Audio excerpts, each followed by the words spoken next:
नमस्कार दोस्तों, स्वागत है आपका हेल्थ एंड फार्मा एजुकेशन के एक और इन्फॉर्मेटिव वीडियो में। आज के वीडियो में हम बात करेंगे एल्कलाइन फॉस्फेट टेस्ट की और टोटल प्रोटीन टेस्ट की। आज के वीडियो में हम जानेंगे कि ये जो एल्कलाइन फॉस्फेट है वो हमारी बॉडी में कहाँ बनता है, बॉडी में क्या काम करता है, इसके बढ़ने से क्या होता है, क्या कारण होते हैं इसके बढ़ने के, इसकी नॉर्मल रेंज क्या होती है और टोटल प्रोटीन टेस्ट क्या होते हैं, इन सब के बारे में हम जानेंगे। ये दोनों टेस्ट भी हमारे लिवर फंक्शन टेस्ट के अंतर्गत ही आते हैं। तो चलिए वीडियो को करते हैं शुरू। जो एल्कलाइन फॉस्फेट होता है इसको हम एलपी के नाम से भी जानते हैं। ये हमारी बॉडी के टिश्यूज में पाया जाता है। सबसे अधिक मात्रा की बात कर रहे हैं तो ये हमारे जो बोन्स हैं, हड्डियां हैं, वहां पर हमारे लिवर में, गुर्दे में, किडनी में, आंत में और प्लेसेंटा में ये पाया जाता है। प्लेसेंटा एक ऐसा ऑर्गन है जो तब डेवलप होता है जब एक फीमेल प्रेग्नेंट होती है। तो प्लेसेंटा के माध्यम से भी जो भी माता न्यूट्रिशन लेती है वो बच्चे तक पहुंचता है। एल्कलाइन फॉस्फेट का 80% भाग लगभग हमारी लिवर में और हमारी हड्डियों में पाया जाता है। बाकी का 20% की बात करें तो जो किडनी है, आंत है और प्लेसेंटा है, यहाँ पर पाया जाता है। आइए जानते हैं क्या काम है हमारा जो एल्कलाइन फॉस्फेट है उसका। तो एल्कलाइन फॉस्फेट एक एंजाइम है जो क्या काम करता है कि जो भी हम फूड लेते हैं उसको तोड़ने में, उसके मेटाबॉलिज्म में हेल्प करता है, उसको पचाने में भी मदद करता है।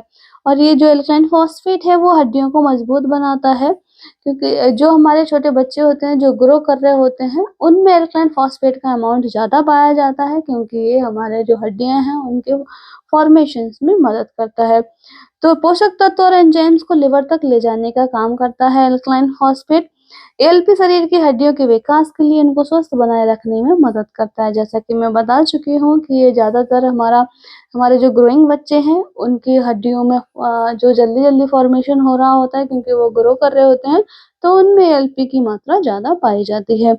एएलपी कैल्शियम और फॉस्फेट को हमारी आंतों से हड्डियों तक, मांसपेशियों तक, नर्व सेल्स तक ले जाने में मदद करता है, ताकि अपना ये नॉर्मल काम करते रहें। बड़े होने के क्या कारण है, किस वजह से ये बढ़ सकता है, तो ये जान लेते हैं। हेपेटाइटिस की वजह से बढ़ता है ये। हेपेटाइटिस भी बेसिकली 3 टाइप्स के होते हैं, alcoholic hepatitis, toxic hepatitis and viral hepatitis. Alcoholic hepatitis का मतलब होता है कि बहुत ज़्यादा कंजप्शन किया गया है, बहुत ज़्यादा अल्कोहल अगर ले रहे हैं तो उस कंडीशंस में हेपेटाइटिस होना, या फिर कोई हम ऐसी मेडिसिन ले रहे हैं जो कि हमारे लिवर में टॉक्सिसिटी क्रिएट कर रही हैं, जिसकी वजह से भी हेपेटाइटिस होता है, या फिर वायरल इन्फेक्शन हो, वायरल की वजह से भी हेपेटाइटिस होता है। नेक्स्ट लिवर कैंसर हो, अगर लिवर कैंसर कंडीशंस अगर हो रही है तो इस कंडीशंस में भी एएलपी बढ़ जाएगा। लिवर सिरोसिस, अगर कोई बीमारी है जो थोड़े लंबे टाइम से चली आ रही है, हमारे लिवर को डैमेज कर रही है, तो उस कंडीशंस में भी एएलपी बढ़ेगा। बाइल डक्ट में अवरोध, बाइल डक्ट हमें पता है, बाइल डक्ट मतलब जो पित्त ले जाने का काम करती है नली, उसको हम बाइल डक्ट बोल रहे हैं। थोड़ा-सा समझ लेते हैं, डायग्राम को ज़ूम करके देख सकते हैं। ये हमारा लिवर है। लिवर क्या करता है, बाइल को बनाता है, पित्त को बनाता है। जो बाइल है वो बन के थोड़ी देर के लिए स्टोर होता है हमारे गॉल ब्लैडर में। गॉल ब्लैडर में स्टोर होने के बाद जो हमारा बाइल है, या कह सकते हैं जो हमारा पित्त है, वो बाइल डक्ट के माध्यम से, नली के माध्यम से जो बाइल को ले जाती है। हमारा जो स्मॉल इंटेस्टाइन होती है, छोटी आंत होती है, उसका जो ड्यूडेनम पार्ट होता है वहाँ पे ले जाती है, ताकि जो फूड है उसको पचाने में हेल्प करे। बेसिकली जो बाइल होता है वो जो भी हम फैट वगैरह लेते हैं, लिपिड लेते हैं अपने फूड के माध्यम से, उसको पचाने में ये हेल्प करता है। तो आपने देखा होगा ऐसे लोग जिनका गॉल ब्लैडर हट जाता है किसी वजह से, स्टोन वगैरह की वजह से, जिनको रिमूव करवाना पड़ता है अपना गॉल ब्लैडर, तो उनको जो कोलेस्ट्रॉल भरी, लिपिड भरी अगर वो कुछ ऐसा फूड लेते हैं तो उसको डाइजेस्ट करने में बहुत ही दिक्कत आती है। तो किसी भी वजह से अगर यहाँ पे जो हमारी बाइल डक्ट है उसमें रुकावट आ गई है, मतलब अगर स्टोन हो गया है या कोई बीमारी हो गई है, जिसकी वजह से क्या होता है, जो एएलपी है लिवर तो बना रहा है लेकिन वो आगे मूव नहीं कर पा रहा है बाइल डक्ट में, क्योंकि वहाँ पे क्या है, रुकावट आ रही है। तो इस कंडीशंस में क्या होता है, जो एएलपी है वो हमारा बढ़ा हुआ देखने को मिलेगा लिवर में, क्योंकि लिवर तो बना रहा है लेकिन वो आपका जो एएलपी है वो आगे मूव नहीं कर पा रहा है। तो एएलपी बढ़ जाएगा कहाँ पे, हमारे लिवर में। नेक्स्ट है हमारा गॉल ब्लैडर में इन्फ्लेमेशन। तो गॉल ब्लैडर क्या काम करता है? गॉल ब्लैडर का काम होता है कि जो भी हमारा लिवर बना रहा है बाइल को, वो जाके स्टोर होता है हमारे गॉल ब्लैडर में।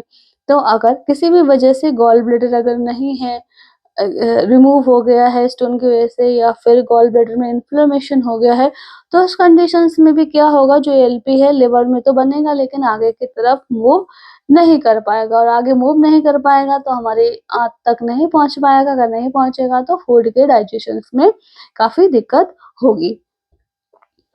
विटामिन डी की कमी हो रही है या फिर कैल्शियम की कमी है बॉडी में, तो उस कंडीशन में एलपी बढ़ेगा। या फिर बोन कैंसर हो रहा है तो उस कंडीशन में भी एलपी बढ़ सकता है। नॉर्मल वैल्यू की बात करें तो 20 से 140 यूनिट पर लीटर इसकी नॉर्मल वैल्यू होती है। थोड़ा-सा इसकी जो वैल्यू है वो वेरी कर सकती है, कम-ज़्यादा हो सकते हैं, ये लैब के हिसाब से होता है। बढ़ते बच्चों में या फिर गर्भावस्था के दौरान इसकी जो वैल्यू है वो बढ़ जाती है। जैसा कि मैं ऑलरेडी बता चुकी हूँ, जो बच्चे बढ़ रहे होते हैं क्योंकि उनकी बून भी बढ़ रही होती है, बून का फॉर्मेशन भी हो रहा होता है, तो उस कंडीशंस में जो एएलपी है वो हेल्प करता है, इसलिए छोटे बच्चों में ये ज़्यादा देखने को मिलेगा।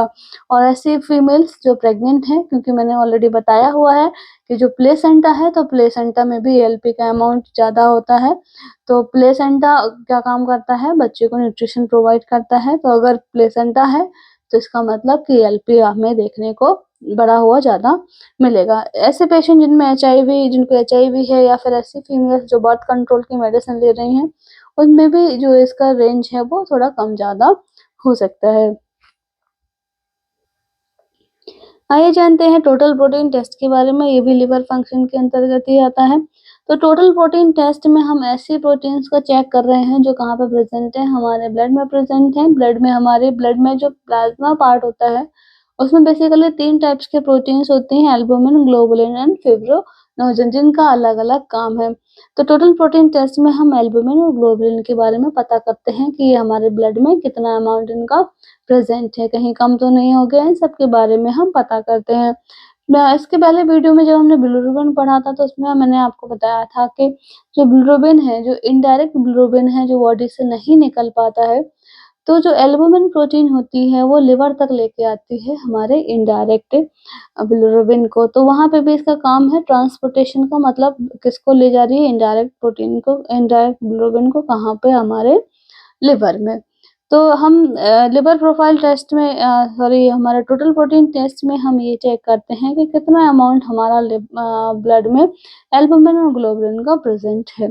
तो बेसिकली कौन-कौन से पैरामीटर को चेक कर सकते हैं इसके थ्रू, कि कोई भी पेशेंट है उसमें वो कुपोषण का शिकार तो नहीं है, किडनी की बीमारी तो नहीं है, उसको लिवर की बीमारी तो नहीं है, या फिर कोई भी खून से रिलेटेड बीमारी तो नहीं है। तो इन सब के बारे में हम थोड़ा-सा इन्फॉर्मेशन जो टोटल प्रोटीन टेस्ट है उससे ले सकते हैं।